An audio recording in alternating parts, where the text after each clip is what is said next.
Hi. So I want to share an astrological fact that's up right now, specifically to start conversation around what it means. I'll bring up the current chart. So here, right now, it's October 1st.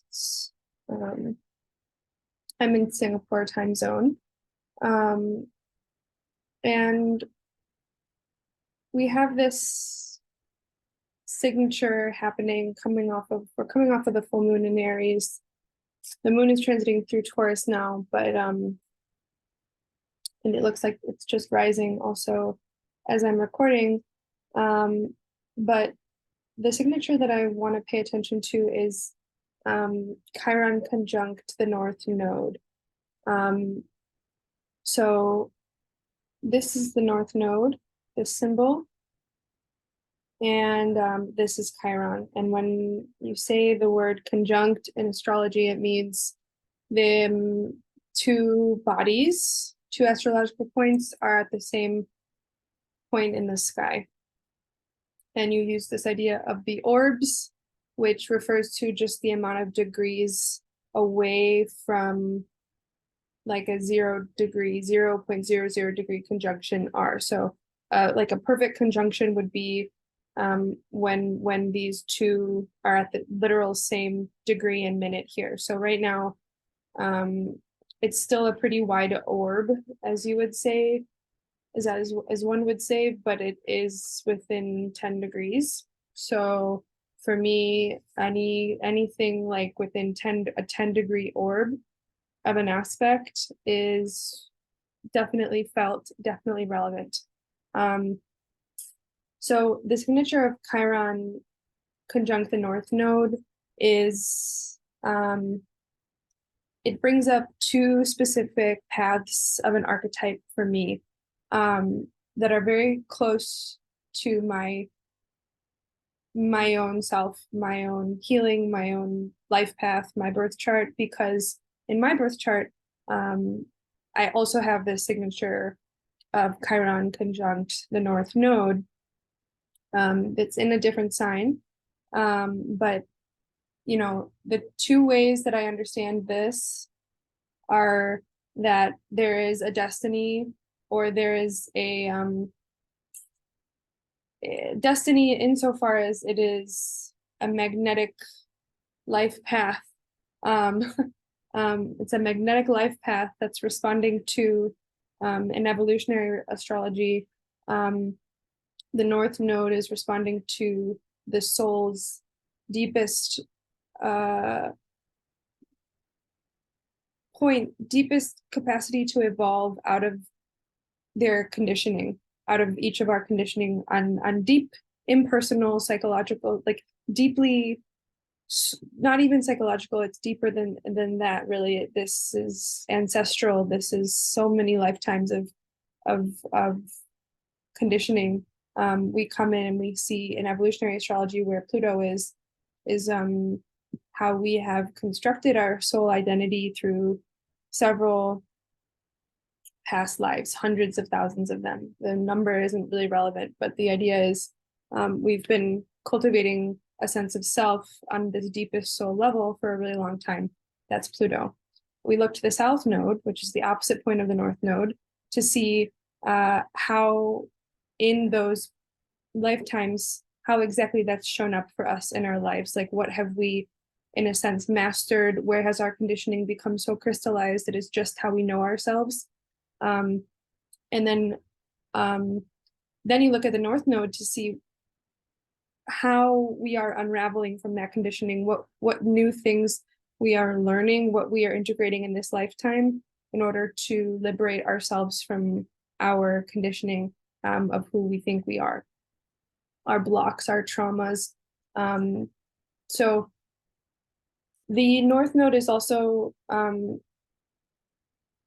taken into consideration with the Pluto polarity point, which is the opposite point where Pluto is. So if Pluto these days is in the sign of Capricorn, The polarity point is in Cancer. So when we're looking at any North Node signature right now with the North Node in Aries, we need to kind of consider the Pluto polarity point of Cancer right now, meaning that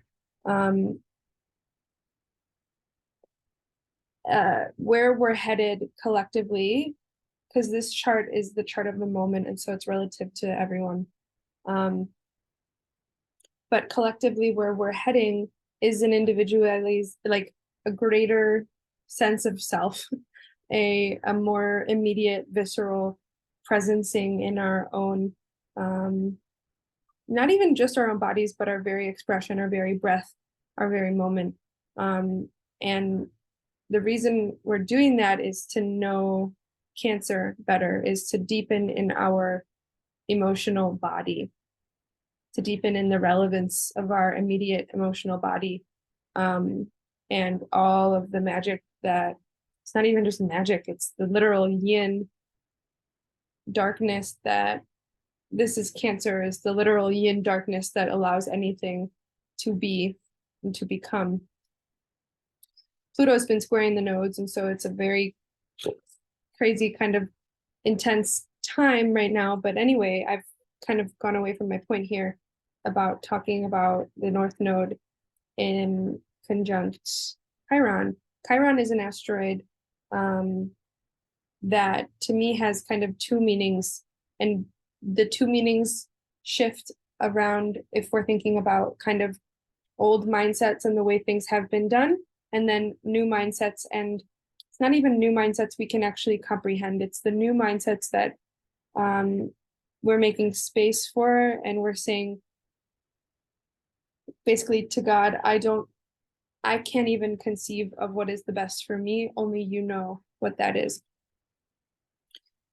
So to me, Chiron is this, when you boil it down, it's the archetype of well, if you look at it in mythologically speaking, it has a very clear mythology. It was a master teacher, a god who was wounded and had to become like mortal basically, and had to live with a mortal pain forever because he was an immortal god, but he had to live with immortal pain. And even though he was the greatest teacher, the greatest like magician, astrologer, everything, he really was a master. The gods sent their kids to go learn from him, but he couldn't heal his own wound. So that's the Chiron myth in kind of the old world, quote unquote. But there's also this up leveling of the Chiron story, which is like,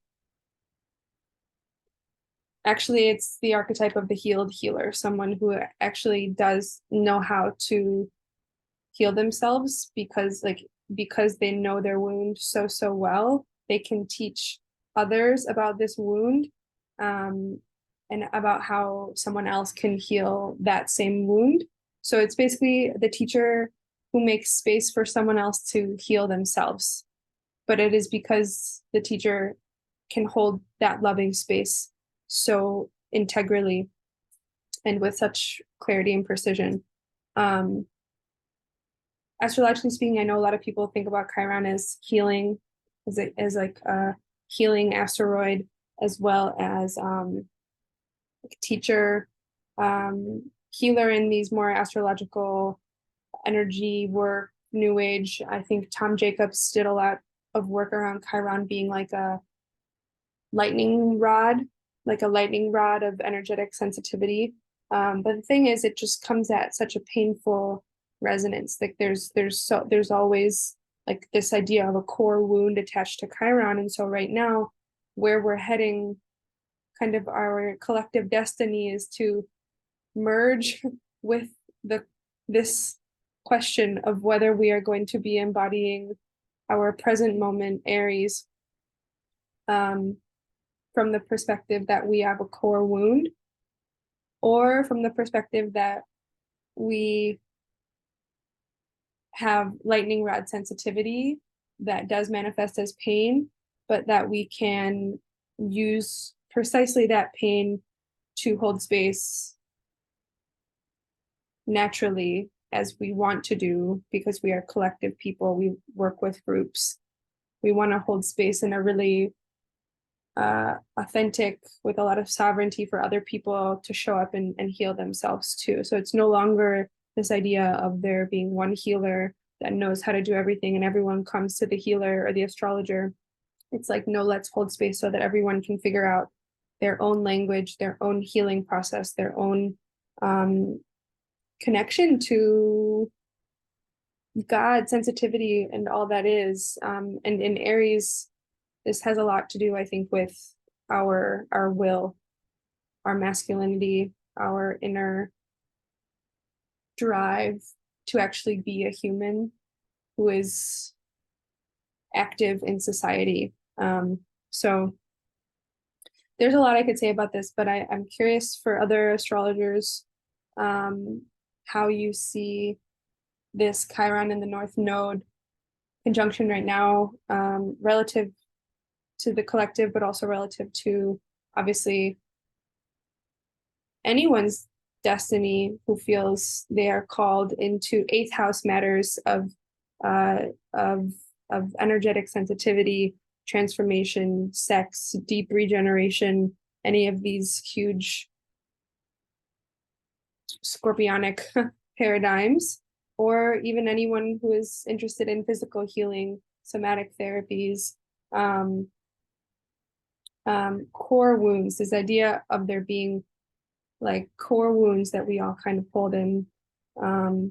These are the quote unquote blocks that keep us from realizing greater and greater who we are and who we are. I'm, as I said earlier, I'm specifically clued into this archetype because it's in my chart. It's in the opposite sign of Libra. And so while right now I feel like the collective is very interested, or not even very interested, we're all being ushered into new senses of self around our sensitivity, around holding space and healing.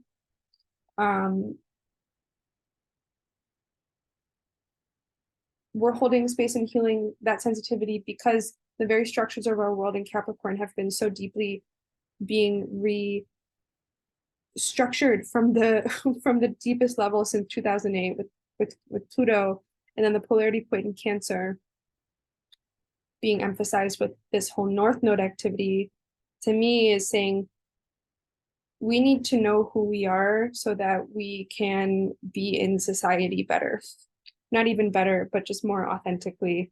And it matches all the Pluto work that has been done to restructure society. Now we're being asked to meet where society has, or like we've found the wound in ourselves, and in the collective recognition of that wound that is individual, very, very personal, but also everyone has a very individual and personal wound.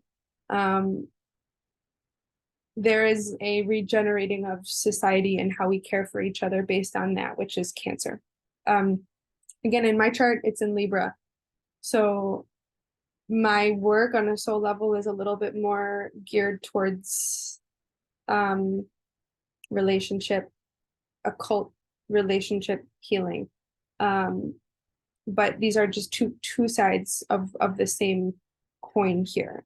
So I'm specifically clued into this because it's my nodal opposition right now, and so these questions are up for me. So if anyone has any thoughts on this idea of